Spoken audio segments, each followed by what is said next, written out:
ગુજરાત માધ્યમિક અને ઉચ્ચતર માધ્યમિક શિક્ષણ બોર્ડ દ્વારા આજથી ધોરણ 10 અને ધોરણ 12 ની પરીક્ષાનો શુભારંભ થયો છે। પરીક્ષાના પ્રથમ દિવસે આજે પરીક્ષા કેન્દ્રો પર વિદ્યાર્થીઓનું ગુલાબના ફૂલ આપીને સ્વાગત કરવામાં આવ્યું હતું। સુરતમાં અલગ અલગ કેન્દ્રો ઉપર ધોરણ 10 ના વિદ્યાર્થીઓ પરીક્ષા આપવા પહોંચ્યા હતા। પરીક્ષા કેન્દ્રો ઉપર વિદ્યાર્થીઓને 9:30 વાગ્યાથી પ્રવેશ આપવામાં આવ્યો હતો। તમામ પરીક્ષા કેન્દ્રો સીસીટીવીથી સજ્જ કરવામાં આવ્યા હતા। કાયદો વ્યવસ્થા જળવાઈ રહે તે માટે તમામ પરીક્ષા કેન્દ્રો પર પોલીસનો ચુસ્ત બંદોબસ્ત ગોઠવી દેવામાં આવ્યો હતો।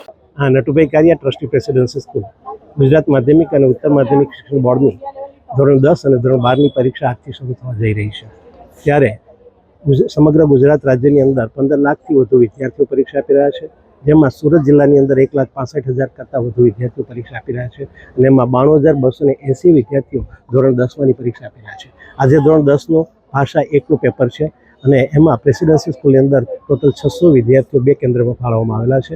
વિદ્યાર્થીને આવકારવા માટે એમને કુમકુમ તિલક કરી અને કોલ્ડ ડ્રિંક્સથી તેમને હળવા કરવામાં આવ્યા છે। વિદ્યાર્થીઓ ટેન્શન મુક્ત પરીક્ષા આપે તેવું એક વાતાવરણ અહીંયા ઊભું કરવામાં આવ્યું છે। વિદ્યાર્થીઓને કોઈ પણ પ્રકારની મુશ્કેલી ન પડે એ પ્રકારની સુવિધા ઉપલબ્ધ કરવામાં આવેલી છે અને કોઈ પણ પ્રકારની ગેરરીતિ ન થાય તેનું પણ સંપૂર્ણપણે ધ્યાન રાખવામાં આવે છે।